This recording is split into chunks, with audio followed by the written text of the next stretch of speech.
Welcome to the Bluestocking Circle podcast, lady nerds on popular culture. We're your hosts, Ashley, B, and Gricel. This is Minisode 12.5, feedback, favorites, and first impressions. We have a couple of feedback and follow-up items, I think mostly self-generated, but that still counts. First off, and I'll start, we posted this on Twitter, but I wanted to mention on air that Danielle Panabaker, who plays Caitlin Snow on The Flash, will be making her directorial debut in the show's 5th season. I'm not saying the producers heard our episode and decided they agreed with our desire for more female representation behind the lens, but I'm also not saying I don't like that idea and don't give ourselves credit for that idea. I know that we only had our homework assignments and that you guys watched a couple of episodes more than what had been assigned. Did either one of you keep watching, at least the whole first season? I did because I had bought the whole first season, so I figured I might as well get my money's worth. And after a week's break, because I needed that time to refresh myself from The Flash, I continued watching and I did finish the season. But the funny thing was that literally the next episode I saw after a recording session, which was the 10th episode, the characters called out Barry's pining and his millennialness using those exact words. It's like they traveled in time to hear our episode before we had even finished the editing. But in all seriousness, it shows that the writers became aware of the more annoying aspects of the series, which gives me hope that they did course correct accordingly over time.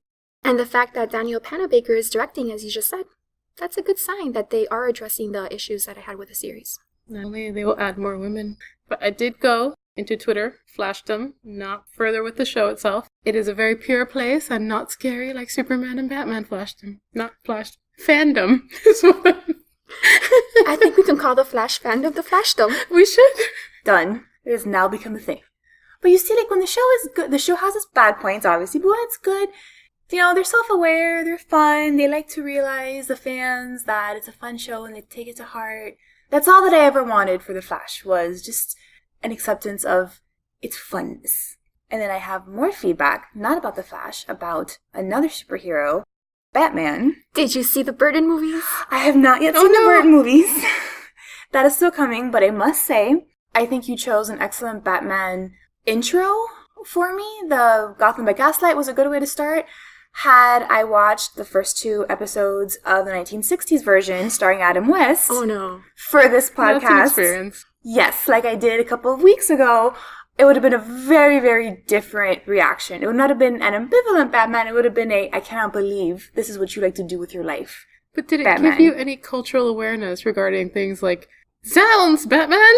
Yes, because the very first episode, there was that whole big fight scene, and then they would go to punch each other, and then there'd be a superimposed text on the screen that says, Bam! Zap! Wham! So it was very entertaining to watch in its glorious horribleness. I did follow up with a palate cleanser. We watched an episode of the animated series of Batman. Ooh, that's good. Which is, I remember watching some of it when I was younger, and we watched the episode I Almost Got Him, where a bevy of villains talk about how they almost got Batman. I say that in quotation marks because some of their stories, they did not almost get Batman at all. That was a much more pleasant Batman viewing experience. It's a good show. It is a good show. And I also have Hush on my list to read. It's going to come out as a movie next year. It is? And it's the best. You might as well wait, because we're going to do an episode on it, aren't we, Gricel? Can we? Is this Bluestocking approved? You heard it here first. We are doing an episode of Hush sometime in the future. Okay, so I won't read Hush, but I have access to it now, and I was going to read it because I was actually interested enough in Batman and Catwoman to kind of see a little bit of their backstory. Well, you can still read it, because, you know, they always do weird things with the movies. Who knows what that's going to look like? That's true. I say save it and be the newbie next fall. Okay, so I won't read Hush for now, because there are many other things to read on my TBR list, but now I am interested in reading it. I look forward to educating you. I am excited. If we don't have any other follow-up from anybody? I do. I have a follow-up from last year, Minisode 4.5, when you guys challenged me to watch Coco and see if I cried. I can report that I have now seen Coco and I did not cry. She's not real. But the whole movie, the end, the beginning, the middle, at all? At all. Not a tear. But the beginning. Not a twitch of emotion? Nothing. But the middle. But the end. But all of it. Nothing, not even a little twinge for the sadness that's happening on the screen. I laughed. Oh my god. The duet between Coco and Miguel, spoiler alert, when they were both singing in English, that just jarred me out of the movie so badly because nobody's abuelita ever has sung in English. It should have been an English-Spanish duet between Miguel and Coco, with her singing Recuérdame and him singing Remember Me. Maybe if that had been it, I would have been more moved, but as it was so jarring, so wrong to my own bilingual self that I couldn't feel anything except amusement. Gricel, you and I can still stay friends.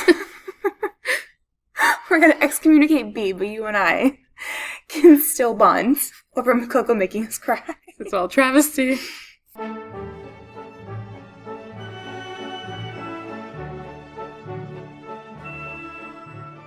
We can move on to our favorite segment of today's episode.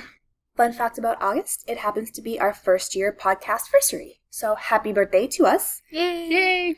And in honor of this auspicious event, let's share some of our favorite things about the experience thus far. So I'll start and say that one of the things I absolutely love about doing this podcast with you guys and taking this plunge with Bea and her mad scheme is that every time we meet, I have a smart, lively conversation with two wonderful women. And this happens on a regular basis, and it is the best. And it has been a total perk of this experience. You gotta hold on. Ashley's making this sort of face. And I go into the smart conversation. It is smart conversation. On my end. I'm only speaking for myself. No.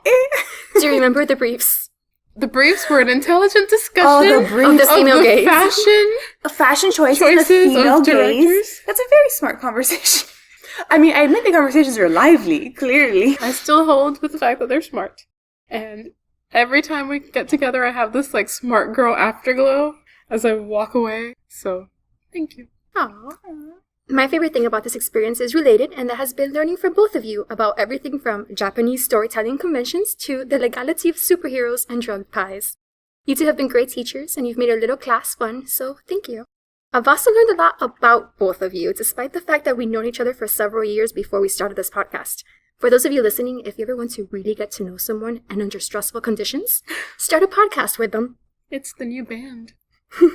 I also have to add, it warms my little frozen heart that doesn't cry with Coco to hear you two name drop Ned and Chuck and Lois and Clark all the time now. Just a year ago, you were barely aware Pushing Daisies and Superman existed. That alone justifies the entire podcast for me, and I look forward to at least another year of forcing each other to read and watch our favorite stories. That's my favorite part. Both the reading and the forcing each other to read and watch things. I do love reading and watching things that I would never have consumed without prompting. And even when I don't love something, cough cough, magic ring, cough cough, it's a lot of fun to experience new things and to talk about them. And then when we go back and forth about why some of us like something or don't, I feel like it's really sharpened my understanding of what I like to watch and what I like to consume in media. So it's just been a really fun learning experience overall. I think so too. Plus, I like the power of choosing episodes and bending you to my will.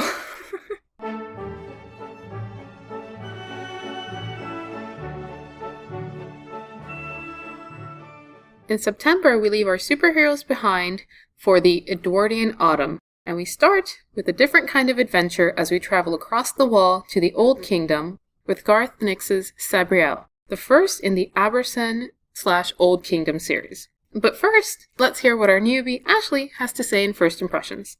Sabriel's a girl because I've seen the cover of the book, and it's black, and she's in the middle, and she has long, flowing dark hair, which I like. That's not her. That's not her? You're wrong!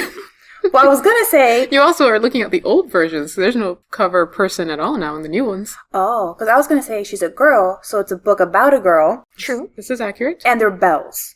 This is also true. And that's it. No, that's it in the book. That's it as my knowledge about I the think book. you're thinking of the second book cover. That character has long hair. Sabriel has short hair. Oh, I think you're right. I've seen both of them together in the library. Okay, so I see the covers. So it's a book about a young woman and bells. Accurate. Also Okay. accurate. That's it. That's a good first impression. It's very vague. It's a But good way in. accurate. It's a good way in.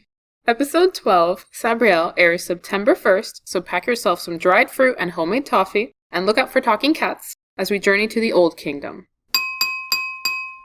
In the meantime, you can find us at thebluestockingcircle.com, on Twitter, Instagram, Pinterest, and Tumblr at Bluestock Circle. That's Blue, S-O-X, Circle.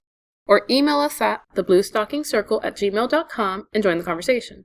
We are also available on Apple Podcasts, Google Play, and Spotify, so please rate, review, and subscribe to help us grow. Cheers!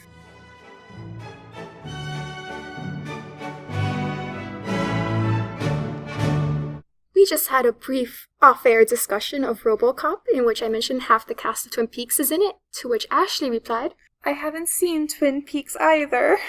I haven't either. Oh my gosh! I say ducking away. This is how we pick our episodes. I find something both of these haven't seen, and then I force them to watch it, because they should. Pretty much. And they do the same to me. Yeah, no, fair. That is our decision-making process, in a nutshell. I smacked the table because... She got very enthusiastic about the briefs. Well, first, I'm going to say Sabriel, because that's how I've always heard it in my head, like when I see the title. Me too. With Garth Nix's Sit There. Now I'm going to say it like you. Now it's in my head. Episode Twerv. Twerv? What's wrong with me? This is an old one. We are